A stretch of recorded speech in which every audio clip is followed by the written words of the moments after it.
बिस्मिल्लाहिर्रहमानिर्रहीम, अस्सलाम वालेकुम। प्रोग्राम है न्यूज़ सेशन और मैं हूं उसका प्रोग्राम की मेज़बान सिद्रा मुनीर। नाज़रीन, आज के प्रोग्राम में बात करेंगे जी कश्मीर के इंतखाबात के पहले मरहले के हवाले से। पहला मरहला बखैर आफियत मुकम्मल तो हो गया, लेकिन उसके बाद जो है वो बयानबाजी का सिलसिला जारी है। ये कोई पहली बार नहीं हो रहा कि जो जीत जाता है वो कहता है कि शफाफ इलेक्शन हुए और जो हार जाता है वो कहता है जी धांधली हुई है। ये पाकिस्तान की मेरा ख्याल है कि सियासत का एक लाजमी जुज़्व, एक हिस्सा बन चुका है। अब नून लीग की जानिब से ये कहा जा रहा है कि इलेक्शन बिल्कुल शफाफ हुए हैं और पीपल्स पार्टी की जानिब से chairman Peoples Party Bilawal Bhutto Zardari साहब की जानिब से बाकायदा तौर पर प्रेस कॉन्फ्रेंस की गई। उनकी जानिब से कहा गया है कि धांधली हुई है। अब ये धांधली किस तरह से हुई है, किसने की है, और ख़ास तौर पे फिर नून लीग की जमात पर वो फॉर्म 47 की हुकूमत होने का इल्ज़ाम भी आयद कर रहे हैं। अगर नून लीग फॉर्म 47 की हुकूमत है तो फिर आप भी तो इत्तेहादी हैं ना, आप भी तो उनका साथ दे रहे हैं वफाक में, ये भी क्वेश्चन मार्क बनता है। और साथ ही साथ जैसे ही मंडे को इलेक्शन ख़त्म हुए हैं, ट्यूसडे को हमने देखा कल के रोज़ यानी मुसलसल press conference press conference press conference press conference यानी बारियां लगी हुई हैं। पहले बिलावल भुट्टो साहब सामने आए, मुकाबले में जो है वो मरियम नवाज शरीफ साहिबा ने प्रेस कॉन्फ्रेंस कर दी। फिर उधर से जो है वो शर्जील नाम इमन साहब ने प्रेस कॉन्फ्रेंस की, पीपल्स पार्टी के एहसन इकबाल साहब ने और तारिक फजल चौधरी साहब ने नून लीग से प्रेस कॉन्फ्रेंस की। यानी अब एक दूसरे पे इल्ज़ाम तराशी का मामला है। और फिर सबसे बड़ा सवाल ये भी उठाया जा रहा है कि आप जब गिलगित बल्तिस्तान में इलेक्शन जीत गए तो पीपल्स पार्टी ने कहा जी इलेक्शन बहुत अच्छा हुआ है, लेकिन अब कश्मीर में हार गए हैं तो आपने धांधली का शोर मचा दिया है। कल तक बात थी जी प्रेस कॉन्फ्रेंसिस के हवाले से, और कल के बाद जब आज हुई है तो आज मामला सोशल मीडिया तक पहुंच गया है। यानी कि अब एक्स प्लेटफॉर्म जो है वहाँ पर ट्वीट दर ट्वीट का सिलसिला जारी है, इल्ज़ामात भी जारी हैं। अज़मा बुखारी साहिबा ने भी प्रेस कॉन्फ्रेंस कर दी है। इस सारे मामले में हल क्या निकलेगा, पीपल्स पार्टी क्या कह रही है, नून लीग क्या कह रही है, क्या इलेक्शन दोबारा होंगे तो किस तरह से होंगे, और अगर दोबारा हो जाते हैं और पीपल्स पार्टी दोबारा से हार जाती है तो फिर धांधली का दोबारा मामला उठ जाएगा। और ये जो आने वाले अगस्त के महीने में जो है वो दूसरे मरहले का आगाज़ होने जा रहा है इलेक्शन के, उसका फिर क्या बनेगा, इसी पे बात करेंगे जी। हमारे साथ आसिफ बाजवा साहब है, मुस्लिम लीग नून से आपका ताल्लुक है। सर, आपको खुश आमदीद कहते हैं, बहुत शुक्रिया आपने हमें टाइम दिया है। शहजाद सईद चीमा साहब हमारे साथ मौजूद है, आपका पीपल्स पार्टी से ताल्लुक है, आपको सर खुश आमदीद कहते हैं, बहुत शुक्रिया आपके टाइम का। शहजाद सईद चीमा साहब, आपसे आगाज़ करना चाहूँगी क्योंकि आप इस वक्त जो है वो ये कह रही है पीपल्स पार्टी की धांधली हुई है। सर, कैसे धांधली हुई है, कैसे पीपल्स पार्टी ये क्लेम कर रही है कि कश्मीर इंतखाबात में जो है वो फेयर इलेक्शन नहीं हुए? देखिए, धांधली, बिस्मिल्लाहिर्रहमानिर्रहीम, बहुत शुक्रिया। देखिए, एक तो है प्री पोल, एक है पोल, एक होता है पोस्ट पोल। 5 बजे पोलिंग बंद होगी और उसके बाद वाली। अब प्री पोल पे अगर जाएं तो वजीर आला साहबा का वहां पे जाना, वहां पे जलसे तकरीरें करनी, open presence, open project announcing, open बसें जानी, ये सारा कुछ प्री पोल धांधली के जिम्मे में आता है। सही। वफाकी वज़रा का वहां पे जाना, प्रोजेक्ट्स अनाउंस करने, बाकी सारा कुछ करना, ये फिर जौन से उसके प्री पोल के जिम्मे में आता है। इलेक्शन कमीशन को बारहा कहा गया कि आप, और देखिए दिस इज अनप्रेसिडेंटेड। कश्मीर सारे के हालात नहीं अच्छे, आप 3 फेजेस में इलेक्शन करा रहे हैं। सही। ताकि आपके जो सरकारी मशीनरी है उसके वसाइल, और इस फेज से अगर आप 27 को एक डिवीजन में अपने पूरे हथकंडे इस्तेमाल करके अपनी ट्रेनिंग पूरी आजमा के और 9 सीटें निकाल के, ठीक है, तो उसके बाद आप बाकी डिवीजन्स में जाएंगे तो आप एक ऑलरेडी की इंप्रेशन कैरी करके लेके जाएंगे। सही। देखिए, मैं नहीं कह रहा, आप अपना एक इंडिपेंडेंट सर्वे करा लें कश्मीर का। सही। मैं तो कहता हूँ लाहौर का भी करा लें, जो तख्त लाहौर है, कि लोगों में कितनी मोहब्बत और पजीर आई है इनके लिए कि वहां पे आप 75% सीट्स ले रहे, लोग मान नहीं रहे, पोलिंग टर्नओवर वो है नहीं है। 200 के 300 के फर्क से मेरे लिए, पीपल्स पार्टी के लिए 5 बजे पोलिंग बंद हो जाती है, उनके लिए पोलिंग 3 बजे तक चलती रहती है। अच्छा, तो ये सारे रिजल्ट्स का डिले। चीमा साहब, प्री पोल आपने धांधली का इल्जाम लगाया है। एक तो आपकी जानिब से ये कहा गया है कि प्री पोल मैंने तीनों लगाए हैं मैम, जी, और ये इल्जाम नहीं है। सही।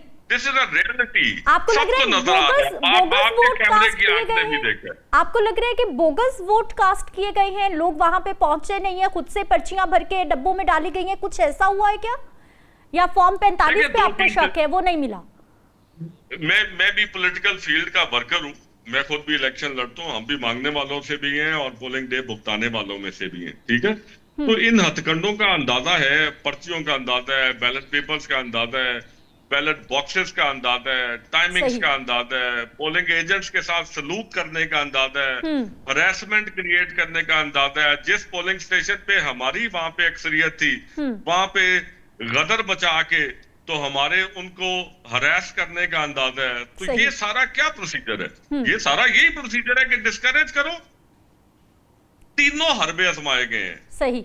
इन्होंने 3 प्रॉन्ग स्ट्रेटेजी के साथ, और ये जो सीटें क्लेम कर रहे हैं, इन सीटों में 2 स्ट्रेटेजीज इनकी नहीं कामयाब हो सकी, प्री पोल भी और पोलिंग वाला दिन भी। तब फिर रात को इन्होंने वही पुराना आजमूदा 47 इस्तेमाल करके इन्होंने अपनी सीटें भड़का दी।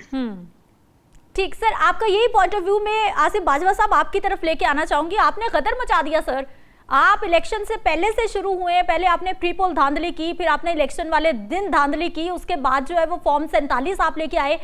पीपल्स पार्टी तो सख्त नाराज हो गई है आपके साथ वफाक पे, पता नहीं अब ये क्या कर दें। क्यों धांधली कर दी सर आपने?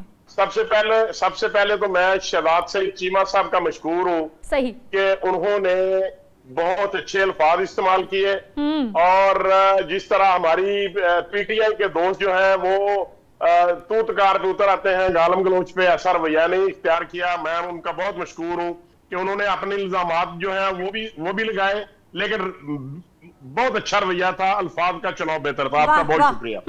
अब आते हैं कि ये कहते हैं प्री पोल रिगिंग और पोलिंग डे रिगिंग एंड जो आफ्टर पोल है वो 3 इन्होंने बात की है जी।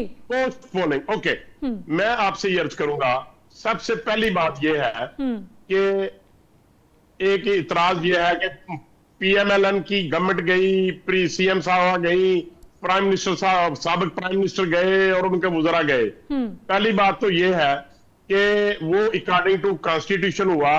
पाकिस्तान के कॉन्स्टिट्यूशन में कहीं भी इलेक्शन में जो इलेक्टेड रिप्रेजेंटेटिव्स हैं वो नहीं जा सकते, लेकिन कॉन्स्टिट्यूशन ऑफ एजेके में ये लोग वहां पे जा सकते हैं। पाकिस्तान मुस्लिम लीग अकरबा भी गए और पाकिस्तान पीपल्स पार्टी के बिलावल भुट्टो जरदारी और दीगर अकाबरीन भी वहां तशरीफ लेके गए, जलसे किए, सारा कुछ किया, इक्वल ट्रीटमेंट दी गई, सब लोगों के लिए एक ही लेवल प्लेइंग फील्ड था। नंबर 1। नंबर 2, अब आते हैं कि वहां पे रिगिंग हुई है। मैं बड़े अदब से गुजारिश करूंगा कि पाकिस्तान की तरह वहां पे कोई केयर टेकर गवर्नमेंट नहीं थी, वहां पे प्योरली पाकिस्तान पीपल्स पार्टी की गवर्नमेंट थी। वहां पे प्राइम मिनिस्टर भी उनके थे और तमाम मिनिस्टर्स भी उनके थे। वहां पे पीएमएलएन का गवर्नमेंट में किसी किस्म का कोई शेयर नहीं था। सही। अब तीसरी बात ये एक सब चीजें आपके पास रिकॉर्ड की बात है कि प्री पोल में बिलावल भुट्टो जरदारी के जो कैंडिडेट थे, जो पाकिस्तान पीपल्स पार्टी के कैंडिडेट्स थे, उनके घरों से वो भरे हुए बैग्स थैले मोड़े, प्रिजाइडिंग ऑफिसर गिरफ्तार हुए, पकड़े गए, एफआईआर दर्ज हुई। ये साबित हुआ कि वहां किस गवर्नमेंट ने क्या किया। ये 3 बातें हैं।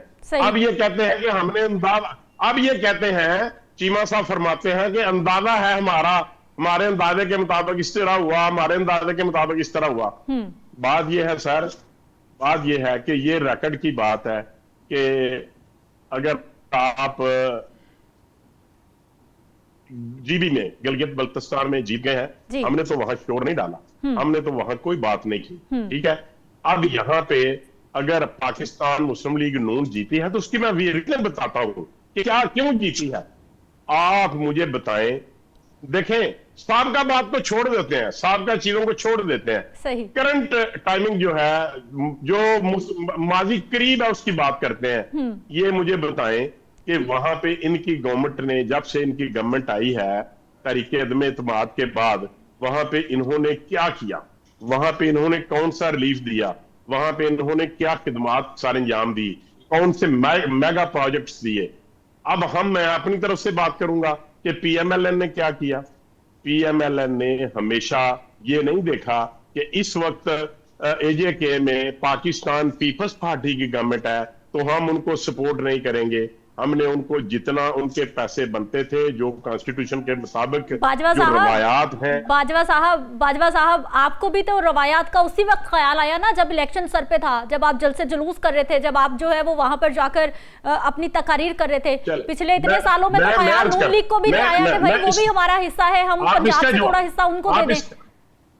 आप इसका जवाब ले लें, आप इसका जवाब ले लें। जी जी, इनकी भी सूबा सिंध में इनकी गवर्नमेंट है, सही। अगर पंजाब की सीएम ने वहां से कुछ फंड दिए हैं या बसेस दी हैं तो वो बसेस जो है वो भी हमारी जो है फोर फीचर हो चुकी हैं, वो भी जब्त की जा चुकी हैं, ग्राउंड पे मौजूद नहीं है। बाजवा साहब, मैं तो सर पीपल्स पार्टी के साथ कंपैरिजन नहीं कर रही, मैं सर सिर्फ नून लीग का जो है वो पूछ रही हूँ कि अगर ये खिदमत करनी थी कश्मीर वालों की तो ये पहले क्यों नहीं की गई?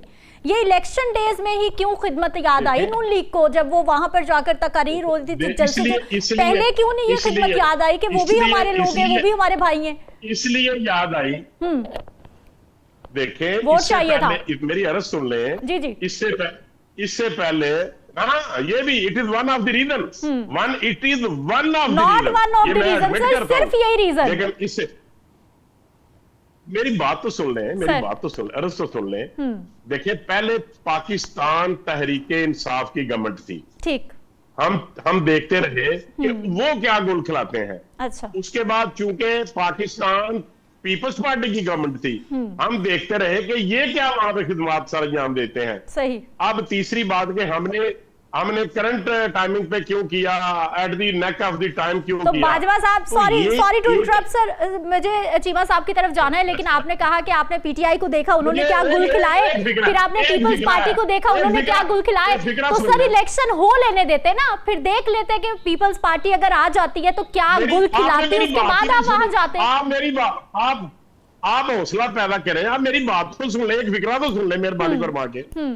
मैं समझता हूँ जी जी, हमने ये कहा कि हम इनको इलेक्शन स्टंट के तौर पे इस्तेमाल करेंगे और अवाम को अपनी तरफ मुतवज्जो करेंगे तो हम कामयाब रहे इसमें। यानी इसका मतलब आपने मान लिया कि वो जो प्री पोल धांधली का इल्जाम लगा रहे हैं वो आप पे सही इल्जाम लगा रहे हैं कि आपने इलेक्शन स्टंट खेला है।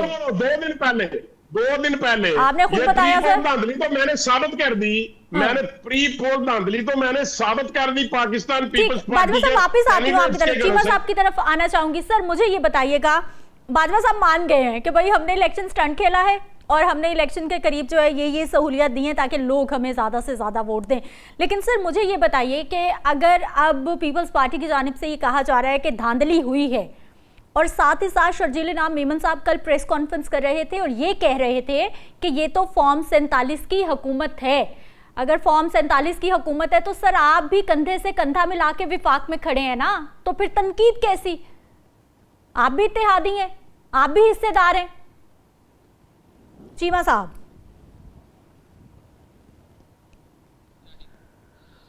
मैं इमाम फंस गए जी, हम एक बासूल एक आइडियोलॉजिकल जमात और ऊपर से फंस गए हैं 47 में।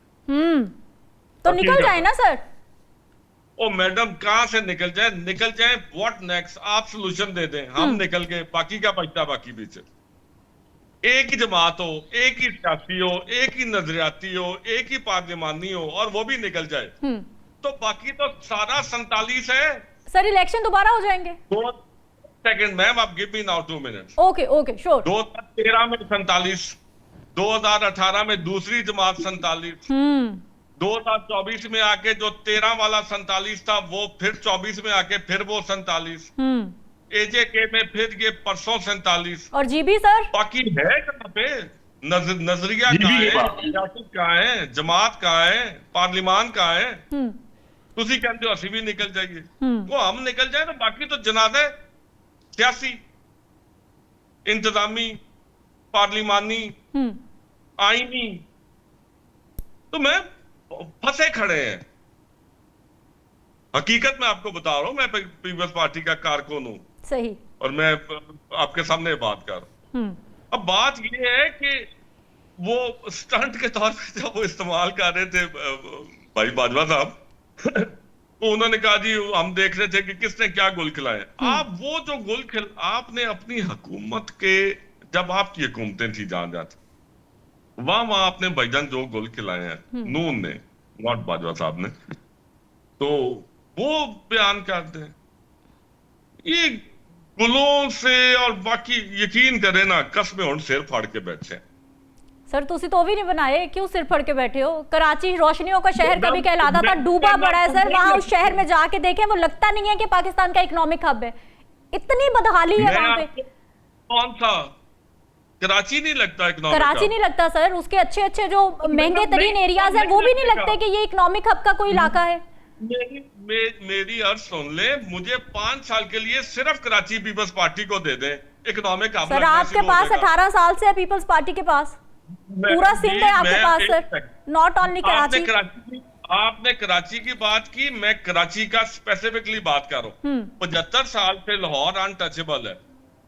75 साल से Lahore is the blue eyed of the entire Pakistan.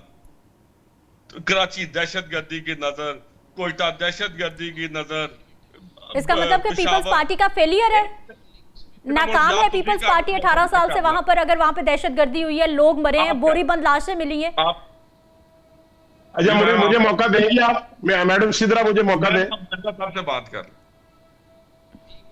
जी बाजवा साहब 1 मिनट है सर आपके पास। बाजवा साहब एक मिनट, मैं ये अर्ज करना चाहूंगा बड़े इंतहाई रिस्पेक्टफुली कि ये हमें कहते हैं कि 13 में भी फॉर्म 47, 18 में भी फॉर्म 47, 24 में भी फॉर्म 47। अरे भाई अगर 13 में फॉर्म 47 था तो आपकी सिंध में हुकूमत थी, वो भी 47 की थी। अगर आप 18 की बात करते हैं तो आपकी सिंध में हुकूमत थी, वो भी फॉर्म 47 आप हर जगह पे इत्तेहादियां 47 अगर आप 24 की बात करते हैं तो फिर मुझे 1 सेकंड दे नहीं, बाजवा साहब दीजिए, बाजवा साहब प्लीज। 24 में भी चीमा साहब 2013 के इलेक्शंस के बाद 5 बजे पोलिंग खत्म हो गई थी और 6:45 बजे मियां मोहम्मद नवाज शरीफ आके सारे टीवी चैनल्स के सामने आके तो उन्होंने कहा था मुझे इतनी सीटें चाहिए। इलेक्शन खत्म हो गया, पोलिंग खत्म हो चुकी है, वोटों की गिनती का प्रोसीजर चल रहा है। वो किससे इतनी सीटें मांग रहे थे? रिकॉर्डेड चीज चैनल से उठा के देख लें। चीमा साहब छोटा सा सवाल सर, छोटा सा सवाल सर, जो अभी जीबी इलेक्शन हुआ है, चीमा साहब जीबी इलेक्शन हुआ है सर, वो फेयर इलेक्शन था गिलगित बल्तिस्तान के इंतखाबात? मैम हम मांगते क्या है आज तक? मेरा ख्याल है कि छोटा सा सवाल सिर्फ कि क्या वो फेयर इलेक्शन था जीबी इलेक्शन? छोटा सा जवाब देने लगा, छोटा सा जवाब देने लगा जी मैडम जी, छोटा सा जवाब जी, ठीक है ना? ये एमसीक्यू ना करें आप जी जी। नहीं सर, मैंने आपने कहा कि 13 47, 18 47, 24 47, कश्मीर 47, जीबीबी 47 या नहीं? मैं सिर्फ छोटा सा ये सुनूं। मैं आपको जीबी 47 ना होने की बुनियादी 2 वजूहात थी। क्योंकि पीपल्स पार्टी जीत गई। ना ना ना ना ना ना अच्छा। ना ना आप अगर रिकॉर्ड देखें, अगर आप स्टैटिस्टिकली इन चीजों को फॉलो करने वाली हो ना, या जो लोग करने वाले हैं वो बता देंगे, वो भले इलेक्शन लड़ते हैं नहीं लड़ते हैं, ठीक है? आप फाफिन एक इदारा है आपका, free and fair election network, ठीक है? आप फाफिन से मैंने 13 का इल्जाम लगाया, मैंने 18 का लगाया, मैंने 24 का लगाया, मैं जीबी को इस तरह से क्लियर कर रहा हूं, मैंने एजेके का लगाया, ठीक है? सही। पब्लिक रैंडम सर्वे कर ले, किसी रिप्यूटेड रिस्पेक्टेबल जो इलेक्शंस को कवर करते हैं उनसे पूछ ले, किसी ऐसे मुकाम से पूछ ले जहां पे आपको किसी सियासी जमात के पूछने की जरूरत ना हो। ठीक है शहजाद सईद चीमा साहब, बहुत शुक्रिया आप हमारे साथ मौजूद रहे। आसिफ बाजवा साहब आपका भी बहुत शुक्रिया आप हमारे साथ मौजूद रहे। और मेरे लिए ये दोनों ही, पीपल्स पार्टी हो, नून लीग हो, पाकिस्तान तहरीक इंसाफ हो, जमात इस्लामी हो, मेरे लिए ये तमाम जमातें जो हैं वो एक बराबर हैं। क्योंकि अभी जो है अगर जमात जीत जाती है तो धांधली नहीं होती, सेटलमेंट हो जाती है तो धांधली नहीं होती, और जैसे ही आपकी मर्जी के मुताबिक सिस्टम नहीं चलता तो फौरन से पहले आवाज़ें आना शुरू हो जाते हैं। आप 13 को 47 कह रहे हैं, 18 को 47 कह रहे हैं, 24 को 47 कह रहे हैं और साथ में आप जो है वो इत्तेहादी भी बने बैठे हैं। इसका मतलब कि आप सिस्टम को सपोर्ट कर रहे हैं, आपके स्टेक्स जो हैं वो इस सारे 47 सिस्टम के साथ जुड़े हुए हैं, वरना आप हट जाएं कि भाई 47 की हुकूमत है, हम घर बैठे हुए, हमें ये नहीं चाहिए। मुझे ब्रेक पे जाना है, वापस आएंगे, कुछ मज़ीद टॉपिक्स हैं उन पे बात करेंगे।